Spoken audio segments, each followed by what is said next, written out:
teman-teman, ketemu lagi sama gue di sini Akadema Putra. Nah, tapi di itu kita hari ini mau bikin beda video sama yang video di sebelumnya. Jadi hari ini kita nggak jauh-jauh, temanya sama, kita masih membahas mengenai corona.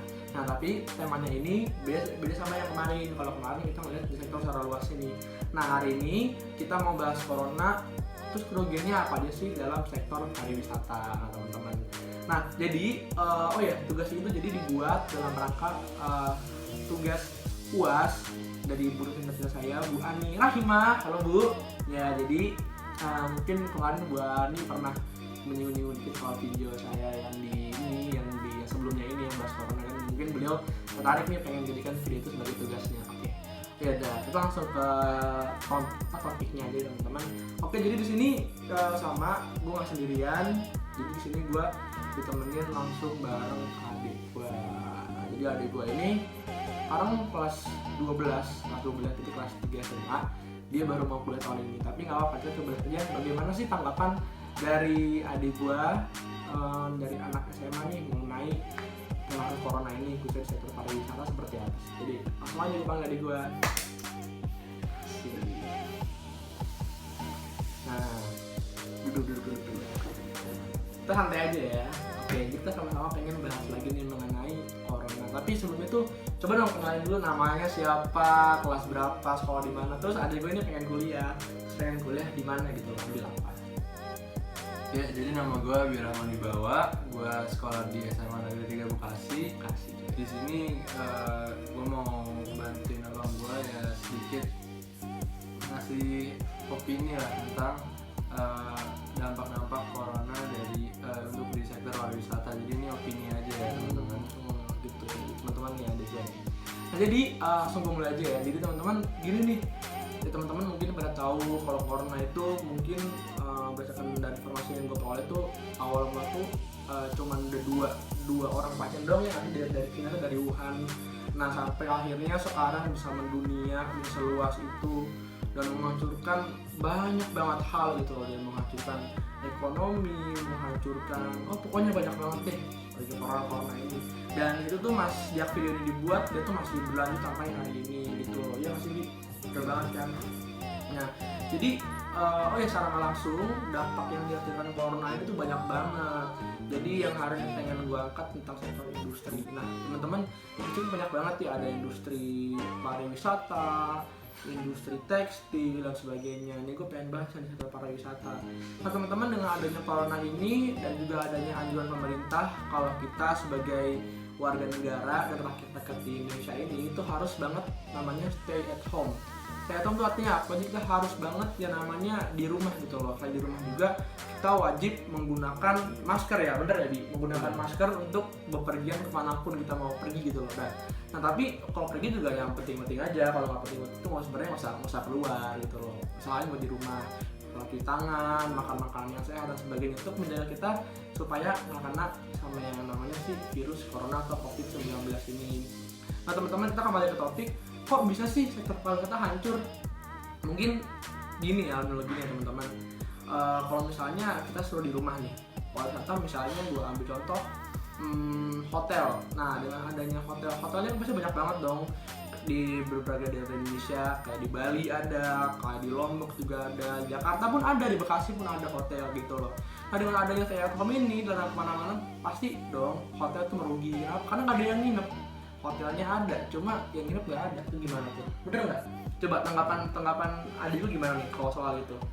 Jadi opini menurut gue ya. Yeah. Jadi kalau pasti di sektor pariwisata itu pasti income atau masukannya itu pasti turun drastis ya. Kenapa? Karena dengan diterapkannya PSBB di berbagai daerah di Indonesia ini membuat pengunjung juga keluar jadi mikir-mikir ya. Bener banget ya. Untuk beberapa, cuman menurut yang dari gue alami, yang gue lihat di internet sih, untuk beberapa bulan hotel pun bingung mau ngasih kebijakan apa, karena saking nggak ada pemasukannya dan tetap harus ada karyawan yang bekerja ya. Dan habis itu untuk beberapa waktu sekitar kalau nggak salah 2 bulanan ini kan hotel jadi punya kebijakan atau punya promo-promo di mana ngasih tempat atau ngasih kamar untuk work from home, atau di apartemen juga begitu. Nah mungkin dengan seperti itu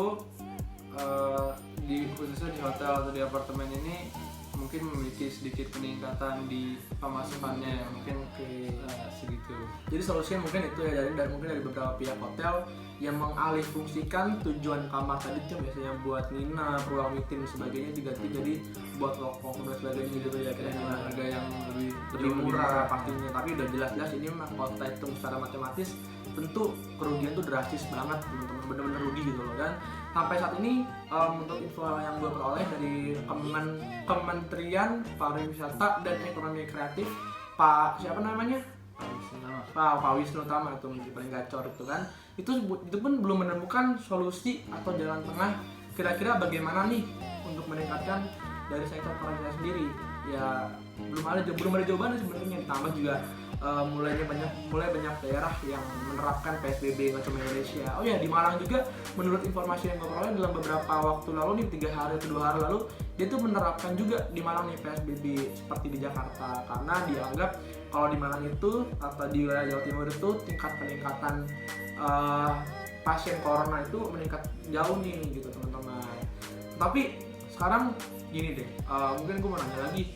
Beberapa waktu lalu juga mungkin tahu kan Twitter yang dia di Mekki Sarinah itu. Jadi kan Mekki Sarinah itu katanya mau ditutup dan dijadikan tempat untuk jual beli saham gitu loh. Jadi seperti itu. Nah di hari terakhir penutupan mereka kemarin tuh orang-orang tuh pada kumpul semua tuh di Mekki Sarinah rame-rame.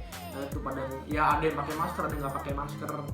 Nah itu katanya itu menimbulkan apa sih namanya klaster baru COVID dan sebagainya gitu loh. Ya mungkin tanggapan Adeo gimana nih soal itu di Mekki Sarinah itu? Jadi kayak banyak banget nih orang yang apa ya di komen tuh banyak banget di media sosial kalau misalnya wah ini tuh merupakan kelas baru COVID, orang-orang sana kok boleh berkumpul-kumpul dan sebagainya, sampai didenda nih sama pemerintah untuk bayar 10 juta nih pasti Mekki Sarinah itu gara-gara membuat keramaian di saat PSBB karena melanggar PSBB itu teman-teman. Tanggapan Radio gimana soal itu? Ya sebenarnya balik lagi sih dari kesadaran masing-masing ya, soalnya pemerintah pun udah mengeluarkan kebijakan yang sebaik-baiknya untuk masyarakat, tapi masih ada masyarakat ya khususnya di Mekki Sarinah itu masih kumpul-kumpul melakukan kalau nggak salah penutupan itu. Iya, yang terakhir kali itu penutupan itu. Ya mungkin nggak ada tanggapan khusus untuk apa ya, nggak ada yang tepat opini yang tepat untuk yang itu, karena itu udah jelas-jelas salah gitu ya. Pertama tidak mengikuti kebijakan pemerintah, kedua juga mereka tidak sadar akan risiko-risiko yang mungkin ditimbulkan dari perkumpulan itu.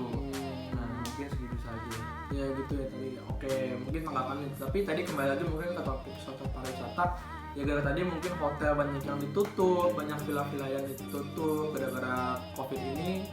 Itu banyak terjadi PHK juga nih, gara-gara kan nggak ada income yang masuk, nggak ada sumber pendapatan lagi. Jadi ya udah, salah satunya gimana? Ya dengan cara memotong jumlah karyawan tadi. Tapi kan kasihan ya, banyak banget orang yang nggak bisa kerja sekarang, kehilangan pekerjaan dan sebagainya gara-gara adanya COVID ini teman-teman. Makanya mungkin ya untuk solusi mungkin masih belum ada, atau ya bagaimana teman-teman bisa yang di PHK ataupun yang nggak di PHK sama-sama kita semua tuh ayolah kita kerjasama untuk stay at home supaya kiranya COVID ini dapat segera terselesaikan gitu ya, meskipun nggak tahu nih kapan nih selesainya gitu ya teman-teman. Jadi adik gue juga bener kalau misalnya mau kuliah nih, masa ospeknya lewat Zoom, ospeknya lewat Google Meet kan nggak seru gitu loh, nggak dapet feel-nya gitu teman-teman. Jadi mungkin sebagai penutupnya aja, kalau di sini gue sama adek gue mau ajak teman-teman semua untuk peduli terhadap COVID ini. Nggak harus kalian keluar bagi-bagi makanan kayak yang lain, enggak, cuma kalian harus stay at home aja, terus menghargai deh setiap tindakan kalian gitu loh, apapun yang kalian lakukan ke keluar sana itu teman-teman. Jadi mungkin cukup sekian kali ya, cukup sekian. Oke teman-teman, makasih yang udah nonton, dan jangan lupa nggak usah like, comment, subscribe, orang itu buat tugas buat aja, yang penting kan informasinya bukan like ya nggak sih. Oke, thank you teman-teman.